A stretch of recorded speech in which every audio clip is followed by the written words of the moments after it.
Hi guys, my name is Vivek and welcome to my YouTube channel. I'm your education counselor and today I'm going to talk about 5 points why should somebody plan to study in the abroad.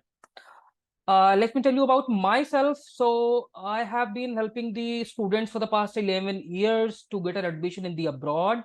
तो ये जो 11 years में मैंने जो 5 points jot down किए हैं कि क्यों किसी को अब्रॉड पढ़ाई करने का प्लान करना चाहिए, लोगों के ऑब्जेक्टिव यूजुअली यही होते हैं कि यार मेरा मेरा प्राइमरी ऑब्जेक्टिव है कि मैं क्वालिटी एजुकेशन के लिए बाहर जाऊं। किसी का प्राइमरी ऑब्जेक्टिव होता है कि मुझे परमानेंट रेजिडेंस चाहिए। किसी का प्राइमरी ऑब्जेक्टिव होता है कि यार मुझे अपनी पढ़ाई में काफी कम इन्वेस्ट करना है बट उसका जो आरओआई होना चाहिए it will be the best across the globe. तो आज वही मैं 5 पॉइंट्स आप लोगों से डिस्कस करने जा रहा हूं। सो गाइस, जो मेरी ऑब्जर्वेशन है, जो मैंने ऑब्जर्व किया है इन 11 इयर्स ऑफ वर्क एक्सपीरियंस में, तो पहला पॉइंट मैं जो आप लोगों से डिस्कस करूंगा वो होगा इंडस्ट्री प्लेसमेंट।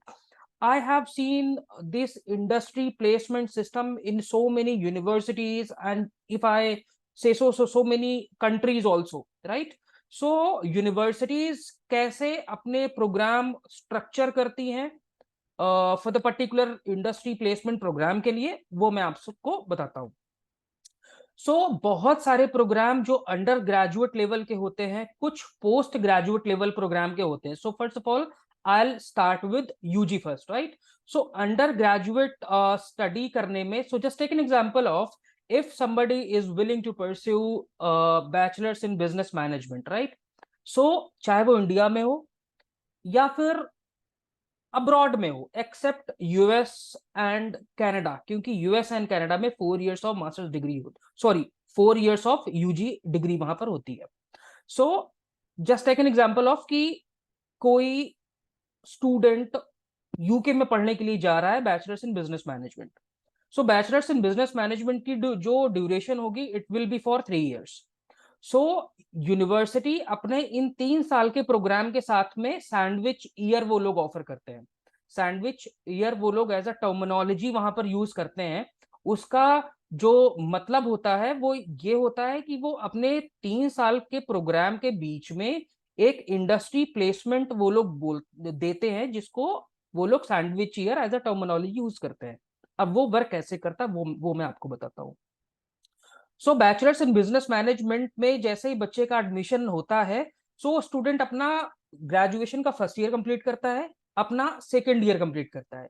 तो फर्स्ट ईयर सेकेंड ईयर में जो बच्चा पढ़ाई करता है inside the university, third year में यूनिवर्सिटी उसको एक चांस देती है कि वो अपना जो नॉलेज है वो प्रैक्टिकली ऑर्गेनाइजेशन में जाकर इंप्लीमेंट कर सके।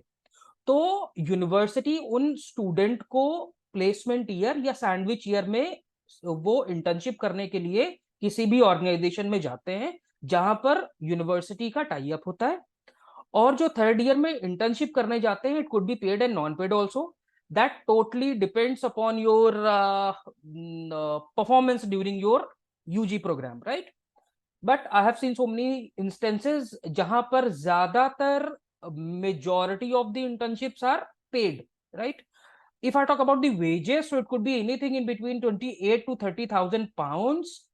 जैसे ही थर्ड ईयर में बच्चा अपना सैंडविच ईयर में अपनी इंटर्नशिप कंप्लीट करता है, फोर्थ ईयर में स्टूडेंट वापस आता है इनसाइड द यूनिवर्सिटी और वहां पर अपना फाइनल ईयर कंप्लीट करता है। इसका एडवांटेज क्या होता है कि जैसे ही स्टूडेंट अपना ग्रेजुएशन कंप्लीट करके आएगा, it will not be treated as a fresher, right?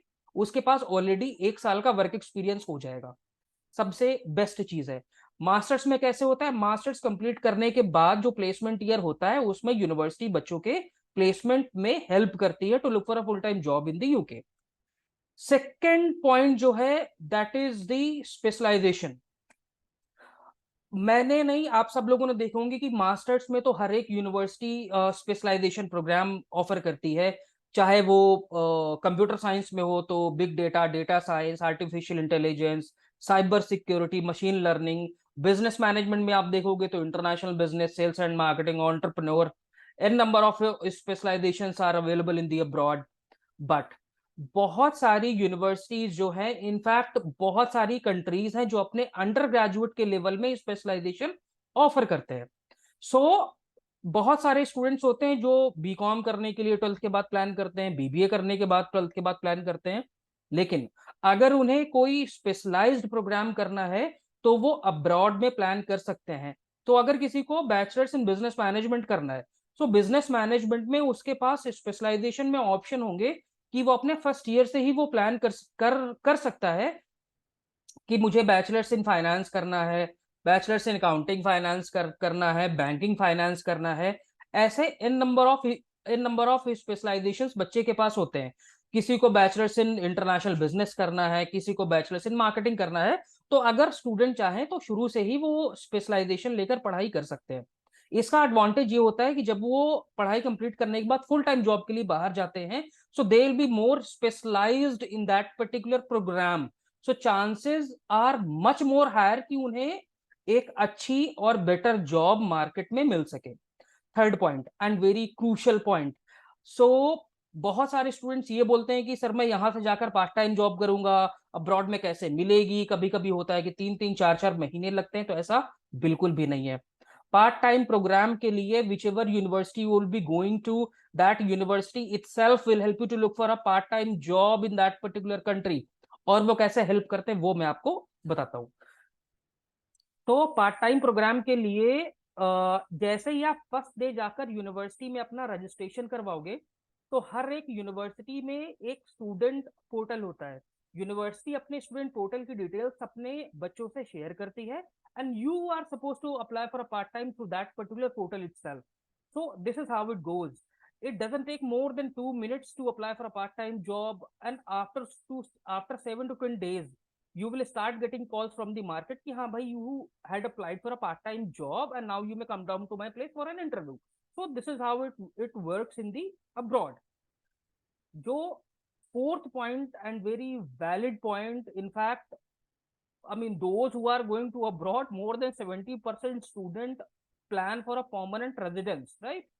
So आज की डेट में most of the countries are offering permanent residence, whether it's I mean, usually there are 3 countries in the world who are offering PR very easily, right? And those countries are Australia, New Zealand, and Canada. Now, if I talk about apart from these 3 countries, so UK and Ireland are also offering permanent residence, but वहां की जो guideline है वो थोड़ी सी इनसे different है, right? सो permanent residence के लिए if somebody is going to UK, तो यूके में परमानेंट रेजिडेंस के लिए student should have 5 years of work experience from that particular country itself. Then आप एलिजिबल हो जाते हो to apply for a PR पे। रेस्ट उस पर्टिकुलर कंट्री की गाइडलाइन आपको बताएगी कि कैसे आपको परमानेंट रेजिडेंस वहां पर अप्लाई करना है। ऑस्ट्रेलिया, कनाडा और न्यूजीलैंड में जैसे ही आप अपना कोर्स कंप्लीट करते हो, कुछ साल वहां पर जॉब करते हो, उसके बाद आप वहां पर पीआर फाइल करने के लिए एलिजिबल हो जाते हो। इसके लिए आपको उस कंट्री की गाइडलाइन एक बार जरूर चेक करनी चाहिए। और जो फिफ्थ पॉइंट है वो आज की डेट में हर एक स्टूडेंट के बैक ऑफ द माइंड होता है। इनफैक्ट जब मैं भी स्कूल या फिर कॉलेज जाता था, तो मैं अपनी पढ़ाई के मॉड्यूल्स में ये चीजें मिसिंग थी, राइट? जिसको आज मुझे थोड़ा सा आज जब मैं बैक ऑफ द माइंड जाकर सोचता हूँ, तो मुझे ये रियलाइज होता है कि हाँ, अगर ये मॉड्यूल्स या फिर ये चीजें मेरे एजुकेशन सिस्टम में इम्प्लीमेंट की जाती, तो हो सकता है कि स्किल्स एक नॉर्मल इंसान की थोड़ी सी अपग्रेड होती, right?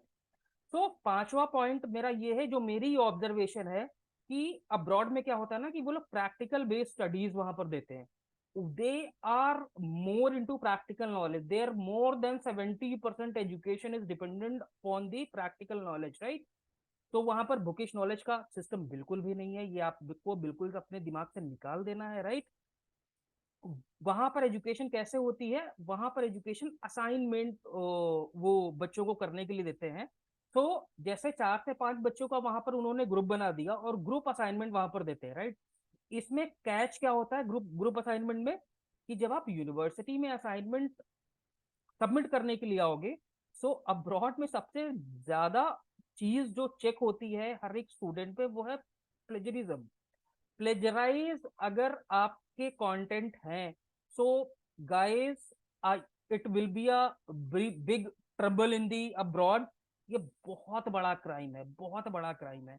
I had so many students in past जिनसे मैंने ये चीजें सुनी हैं, और लोगों को यूनिवर्सिटी से ब्लैक लिस्ट भी किया गया, राइट. तो आप प्लेजरिज्म बिल्कुल भी अवॉइड करें इसे, आप इसकी तरफ आपको बिल्कुल भी ध्यान ही नहीं देना है, राइट. अब जो प्रैक्टिकल बेस्ड स्टडीज वहां पर होती है, तो मैंने बहुत सारी यूनिवर्सिटीज में ये देखा है कि बहुत सारी यूनिवर्सिटीज के एन नंबर ऑफ ऑर्गेनाइजेशन से टाई अप होते हैं, राइट. सो जो यूनिवर्सिटी प्लेसमेंट ईयर ऑफर करती है, उनके प्रोग्राम के मॉड्यूल्स में जो उनके मॉड्यूल्स होते हैं वो डे टू डे लाइफ के अकॉर्डिंग होते हैं. ऑर्गेनाइजेशन और यूनिवर्सिटीज के बीच में एमओयू साइन होता है कि अगर if you implement such modules in your curriculum, तो आपके स्टूडेंट जैसे ही पढ़ाई कंप्लीट करेंगे तो हम उनको इंटर्नशिप अपने ऑर्गेनाइजेशन में ऑफर करेंगे. तो बहुत सारी यूनिवर्सिटीज जो प्लेसमेंट ईयर ऑफर करती हैं, तो उनके मॉड्यूल्स जब आप देखोगे ना, तो डे टू डे लाइफ के अकॉर्डिंग वो ज्यादा अपडेट होते हैं. उन्होंने अपने मॉड्यूल्स में इंडस्ट्री में जाकर आपको प्रैक्टिकल एक्सपोजर लेना मैंडेट होता है. तभी आपको पढ़ाई कंप्लीट करने के बाद जो डेजर्टेशन पीरियड यूनिवर्सिटी आपको देती है, तो डेजर्टेशन पीरियड में सारा आपको रिटर्न वर्क, जो भी आपने प्रैक्टिकल नॉलेज वहां पर गेन की है, जो भी ऑब्जर्वेशन आपका है, वो सारा डेजर्टेशन में आपको यूनिवर्सिटी में सबमिट करता है, सबमिट करना होता है. So these were the 5 most important points which I wanted to discuss with all of you guys. Since it was my first video in this channel, I'll keep posting the videos related to the overseas education. In my next video, I will let you know about the statement of purpose, letter of recommendation, कि कैसे statement of purpose और letter of recommendation में आपको काम करना होता है, right. Because when it comes to the offer letter, when it comes to the admission process, a crucial role of your statement of purpose and letter of recommendation to get into in any good university in the abroad, right. So guys, this is it for now. Till then, I wish you all the best, and I'm looking forward to see you all in my next video. Till then, take care of yourself. Bye bye. Good night.